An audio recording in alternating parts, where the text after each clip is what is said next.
出張から帰ると、家の様子がおかしい。やけに静まり返っている。リビングテーブルの上には、離婚届と冷たい置き手紙。今日でさよなら、探さないで。妻の荷物はほとんどなくなっていた。なるほど、そういうことか。今のうちに楽しんでおけ。数ヶ月前から妻の言動に違和感を感じていた俺は、しっかりと準備を進めてきた。そして、俺は35歳のごく普通の会社員。妻とは結婚7年目だ。共働きで子供はいないが、妻とは良好な関係を築いていた。彼女は仕事と趣味を両立し、趣味のゴルフをするのが楽しみだった。俺はそんな妻をいつも応援してきた。共働きなので家事は分担していて、お互いに協力し合っていた。週末は一緒に旅行に行ったり、美味しいものを食べに行ったりと、充実した日々を送っていた。マイホーム購入も視野に入れて、コツコツ貯金もしていて、将来設計も具体的に話し合い、幸せな家庭を築けると思っていた。それがまさか、こんな形で崩れるなんて、想像もしていなかった。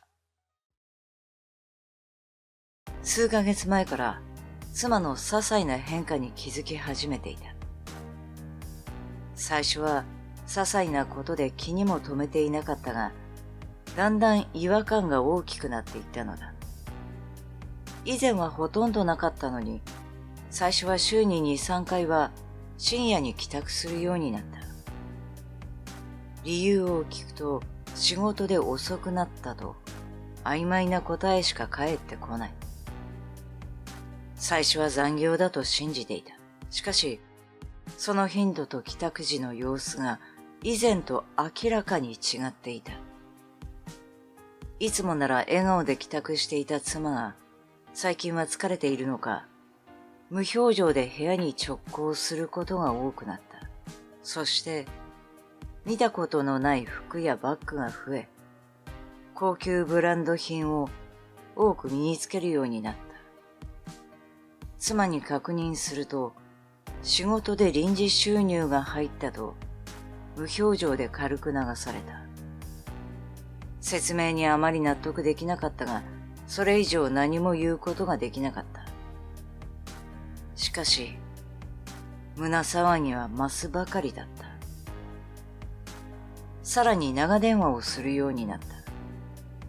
以前は俺の前で電話を取っていたのに、わざわざ外に出て電話するようになった。妻が俺に聞かれると困るような相手と連絡を取っていることは明らかだった。しかし、直接問い詰める勇気が俺にはなかった。妻を信じたかったし、俺たちが築いてきた家庭を壊したくなかった。しかし疑念は日に日に膨れ上がり、胸を締め付ける苦痛になっていた。そしてある日、ついにそれが現実となる。いつものように妻が外で電話をしている。その日は外で酒を飲んで帰ってきて、いつもより声が大きく、話の内容が聞こえてきた。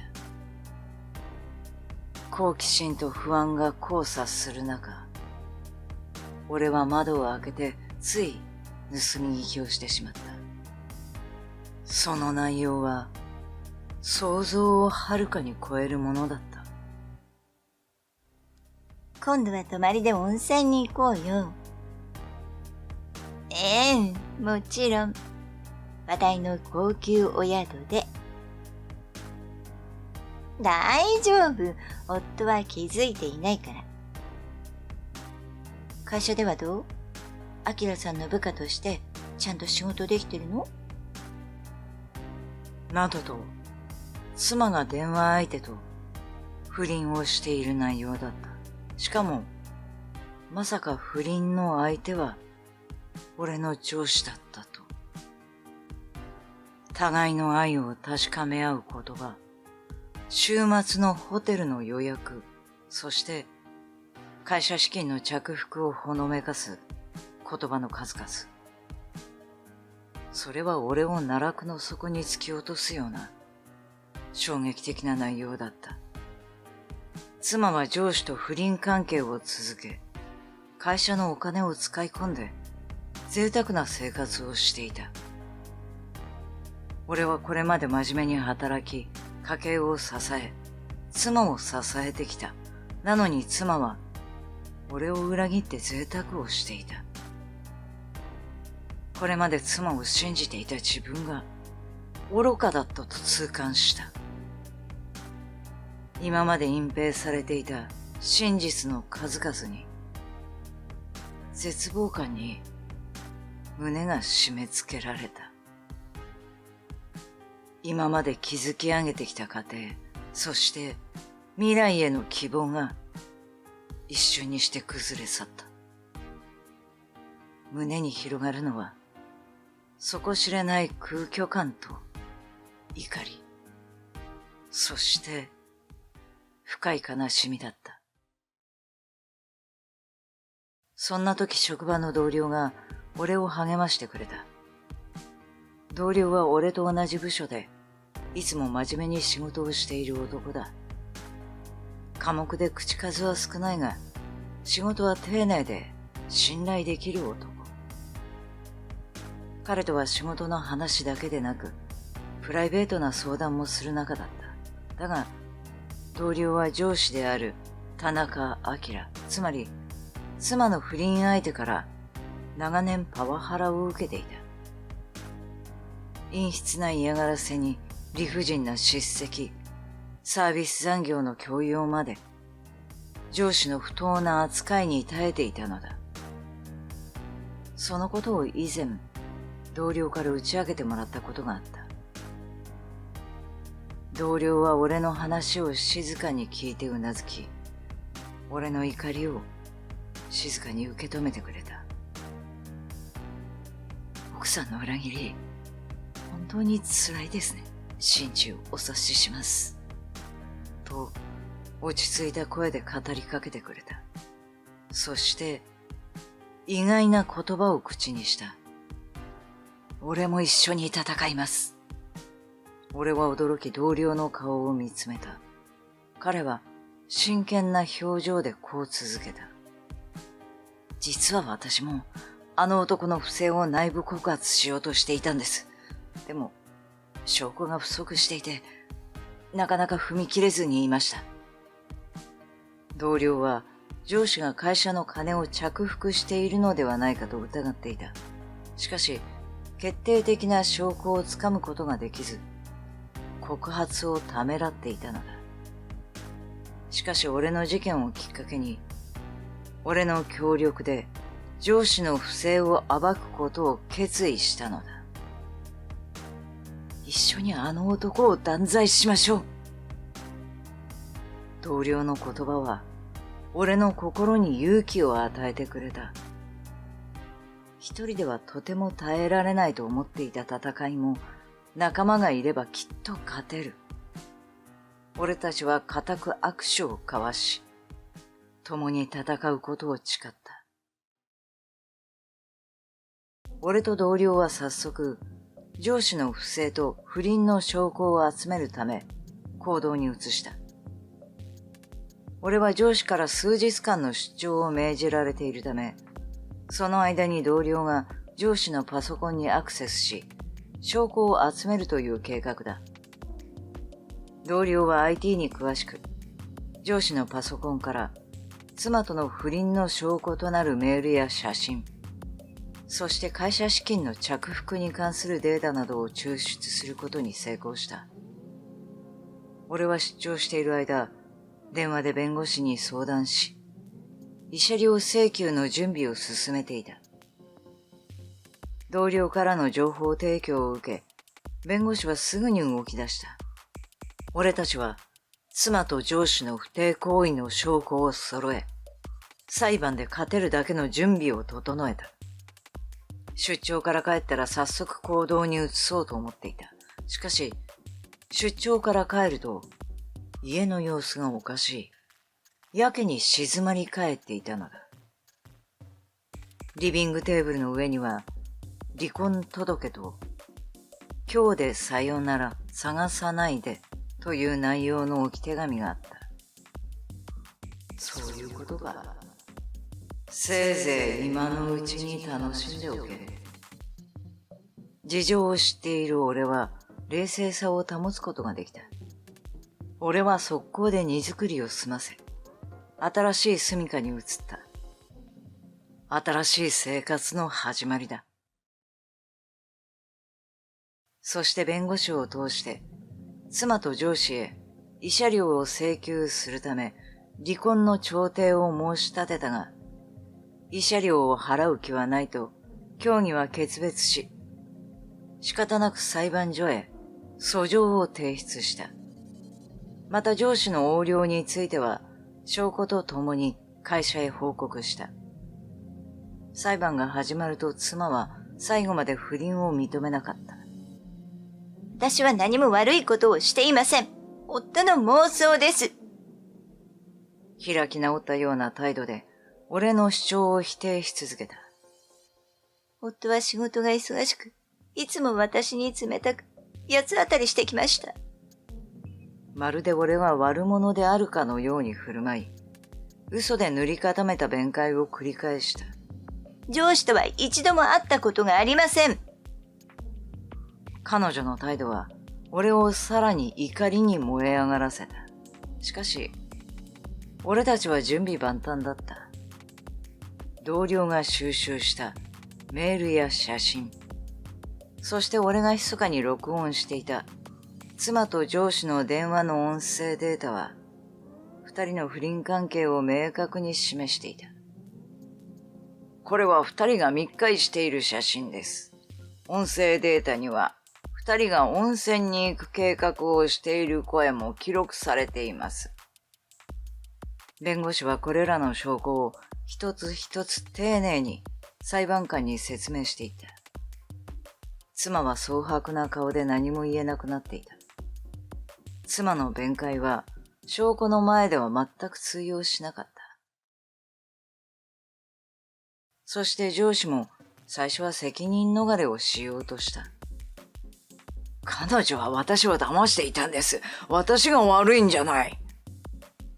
責任を妻に転嫁しようと、あらゆる手段を使った。しかし裁判官は証拠を総合的に判断し、上司の罪を認めた。半年に及ぶ裁判の結果は、俺たちにとって大きな勝利だった。裁判所は、妻と上司の不貞行為を認め、妻と上司には慰謝料300万円の支払いを命じた。妻は俺に精神的な苦痛も与えた。その罪の償いとして、多額の慰謝料を支払わなければならない。さらに上司は、会社から着服した金5000万円も全額返還させられた。お金は家や土地、車を売却し、返済に充てた。当然上司は会社を解雇され、社会的信用を失った。裁判の後、俺は新しい街、新しい家で心穏やかな日々を送っていた。過去の辛い出来事はまるで遠い夢のようだ。妻の裏切り、上司の不正行為、裁判の苦しみ。それらはすべて過去のものとなり、俺の心は静けさを取り戻していた。同僚も上司のパワハラから解放され、穏やかな日々を送っていた。妻は2年前、ゴルフ場でたまたま上司と出会い、意気投合したらしい。その時妻は平凡な暮らしに飽き飽きし、もっと刺激的な生活を求めていた。俺との生活は安定していたが、高級レストランでの食事、海外旅行、ブランド品でのショッピング。そんな贅沢な生活に憧れていたようだ。妻は上司が高価な服や装飾品を身につけ、高級車に乗っているのを見て、彼がお金を持っていると思い近づいていった。俺の直属の上司であることは、しばらく経ってから知ったらしい。そして不倫関係に発展し、贅沢三昧の日々が始まった。しかし、そんな生活は長くは続かなかった。贅沢三昧でお金が足りなくなり、会社資金の着服を始めたのだ。最初は少額だったが、次第にエスカレートしていった。妻は家族や友人を失い、精神的に追い詰められていったそうだ。慰謝料の返済と生活費のため、休みなく働いているらしい。以前の華やかな生活とは一変し、質素で孤独な日々を送っているようだ。また上司は妻から慰謝料を300万円請求された。失業中の中、必死に親戚や知り合いのところへ行き、金策しているらしい。社会的な信用を失い、家族や財産すべてを失った彼は、絶望の淵に立たされていた。俺は仕事でこれまでの努力が認められ、昇進を果たした。責任ある立場になり、仕事へのやりがいも増した。経済的にも余裕ができ、生活は安定していた。俺は過去の出来事を教訓に、新たな人生を力強く歩んでいく。そしていつか、心からの笑顔を取り戻せる日が来ることを信じている。最後までご視聴いただきありがとうございました。次回のお話もお楽しみにしていてください。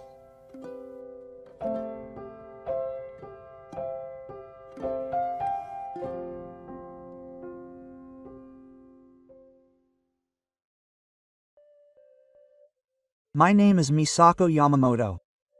I'm 32 years old. I don't work and spend my time as a full-time housewife. My husband, Makoto, is 3 years older than me. We got married 4 years ago, but we don't have any children.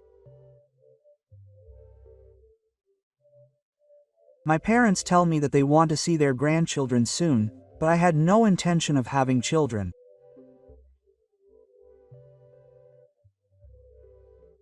That's because I never found my husband attractive as a man. My husband isn't a bad person, but I didn't marry him because I had romantic feelings for him.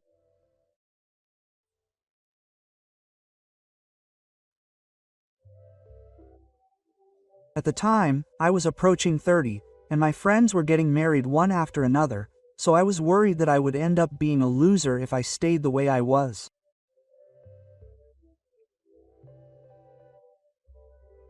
That's when a friend introduced me to my husband. He was a very ordinary guy and not very interesting to talk to, but he had a relatively good salary, so that was the deciding factor in our marriage. However, because we got married under these circumstances, my newlywed life was not fun at all, and I quickly became discouraged.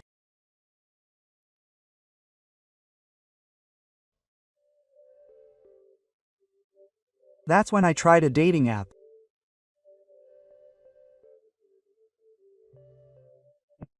As soon as I registered, I received messages from various men who told me I was cute and beautiful, and I immediately fell in love.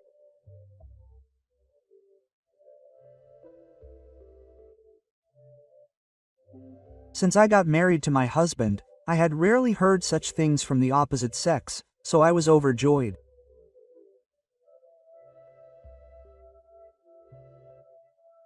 I met a man there and we started a relationship, and we've been having an affair for 3 years now.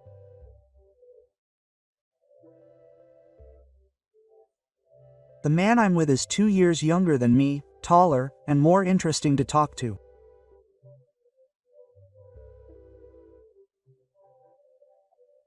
At first, I thought it was just a casual relationship, but before I knew it, I was serious and I started thinking more and more about how I wanted to be with him.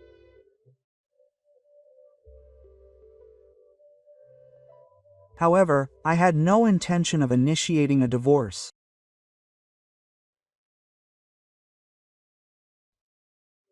Of course, I absolutely must not let him find out that I was cheating, and even if he didn't, initiating a divorce might put me at a disadvantage.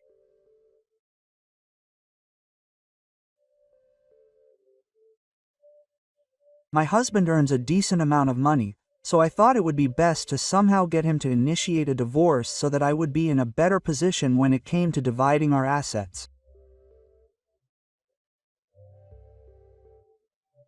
With this in mind, I tried my best to act in a way that would make my husband show affection for me. Even when he spoke to me, I would just respond half-heartedly and not respond at all. I didn't make dinner with love either, and I would usually just make do with whatever I had on hand. But of course, I did the bare minimum. I didn't want him to say that I hadn't done any housework or anything like that that would put me at a disadvantage when we got divorced.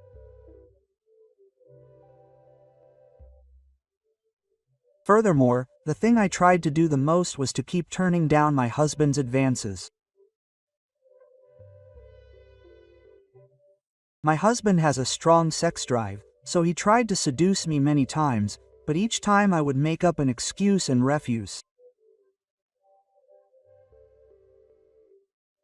I thought this would be very damaging to my husband's mental health.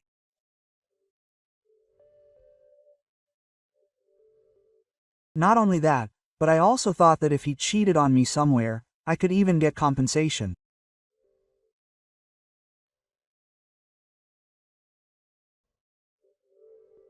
And before I knew it, I had been refusing my husband's advances for 3 years.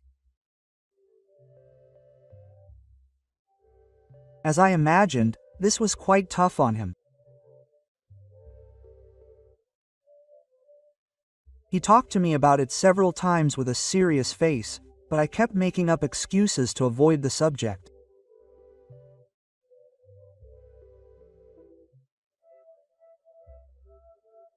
My goal was to get him to propose a divorce and to get an amicable divorce in a way that was advantageous to me.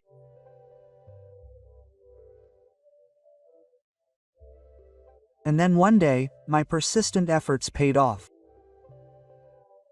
It was a Saturday night. My husband came home from work with a strange look on his face and said he had something to talk to me about.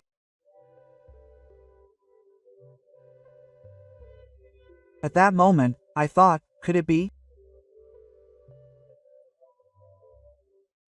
He looked quite determined, and he seemed to have let go of his feelings.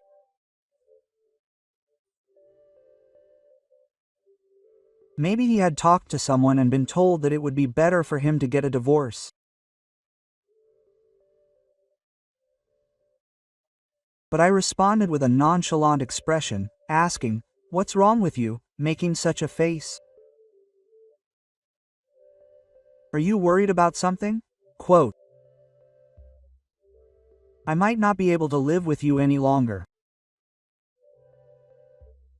I'm really sorry, but can we break up?" Quote. As expected, my husband was talking about divorce. At that moment, I did a gutsy pose in my heart. If my husband had proposed a divorce, then we could have an amicable marriage without any problems.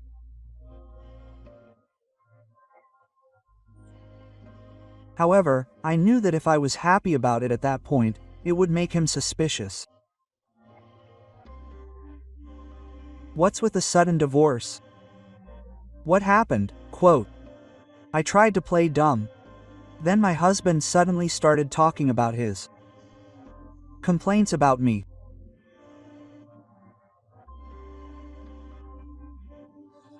However, he was a kind person, so he didn't blame me more than necessary.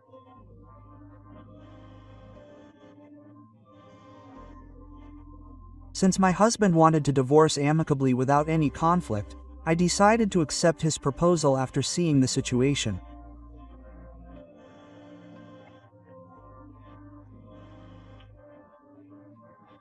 We decided to discuss the division of the marriage at a later date with a lawyer, and all we did that day was sign the divorce papers and exchange greetings.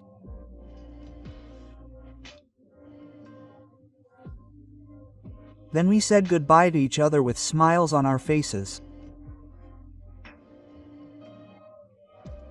My husband packed his things and left the house the following Sunday, saying, "Thank you for everything. Goodbye." Quote. I was overjoyed that everything had turned out well. And as soon as my husband's car drove off, I ran to him. As for me, there were no more obstacles. I was elated that I could be with him now. What's more, I was able to divorce my husband amicably and get a fair share of his assets. I was overjoyed, thinking that I could start a new life with him right away.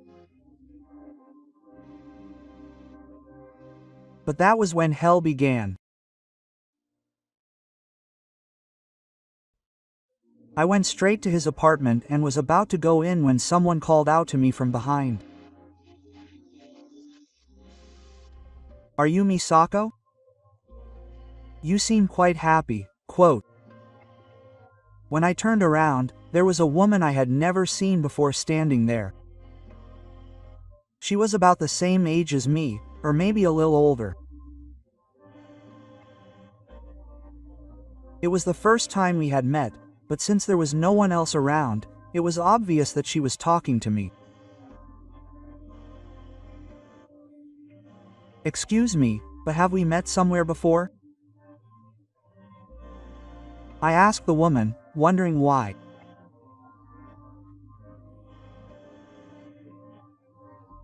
She said in a stern tone, "This is the first time we've met, but you've always been very kind to me, haven't you, my husband?"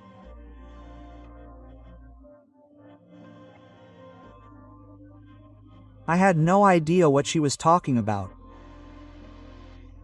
She must have mistaken me for someone else. That's what I thought, but then the door to the apartment opened and he came out. He stared at me with a straight face. And the next moment, he said something incomprehensible like, "Misako, I'm really sorry. I've been deceiving you all this time." Quote. I had no idea what on earth was going on.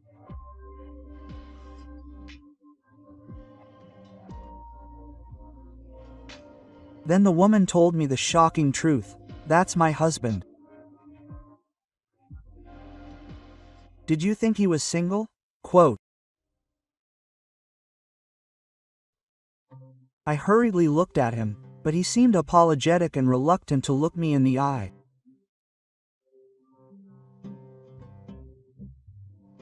From his attitude, I was convinced that what the woman was saying was true. What the heck? I had been deceived all along. I divorced my husband because I thought he was single. I had never doubted that I would start a new life with him.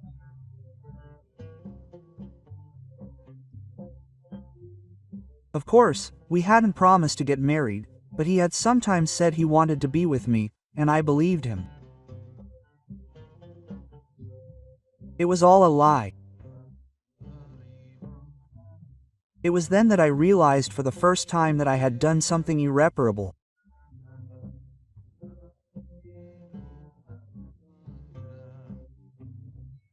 Even if I wanted to get back together with my husband, I had already signed the divorce papers, and he probably wouldn't agree to annul the divorce.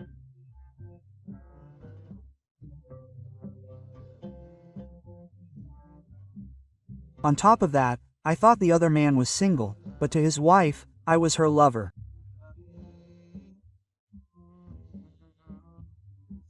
I deserved to be punished. And I realized that I had lost everything. The other man's wife was very angry and said she would demand compensation. However, I didn't know he was married. I complained to his wife about this, but she wouldn't listen to me.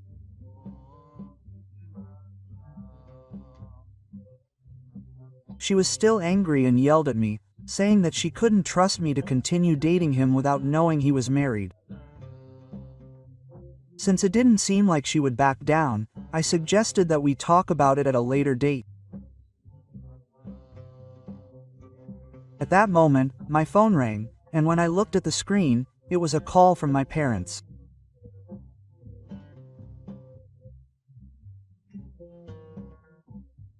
I hesitated for a moment about whether to answer in this situation, but when I answered the phone to escape the situation, my father suddenly yelled at me, saying, "What have you done to me?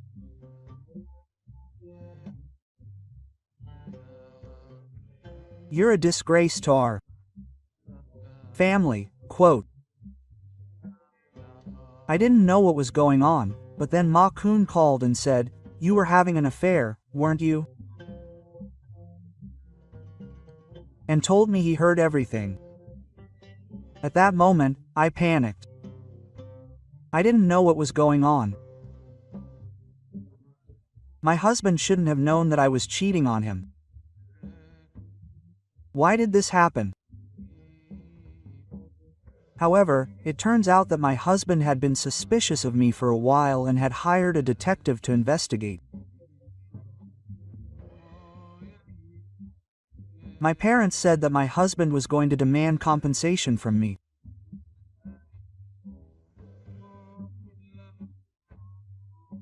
The amount he demanded was about 300 yen, which was definitely not an amount I could pay right away. Furthermore, regarding the division of assets, my parents unilaterally told me that they would give up everything as an apology.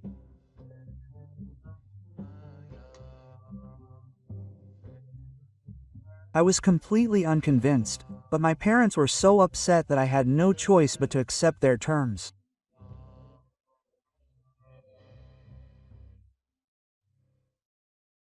In this way, I lost everything and ended up with more debt.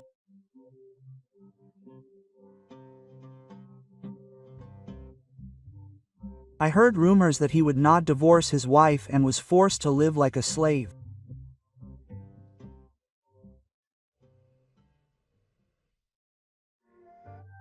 I later wrote many letters of apology to the other wife and husband, but they would not listen to me at all.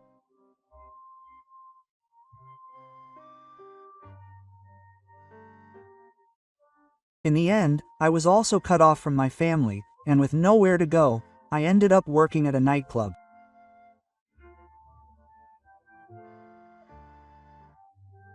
Now I go to the club every day to pay off my debts.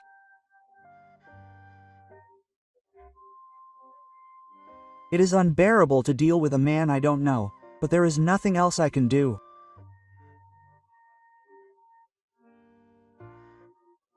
How am I going to live from now on?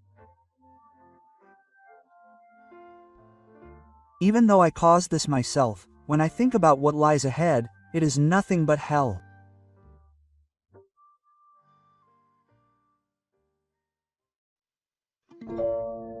Thank you for watching until the end. Stay tuned for the next episode.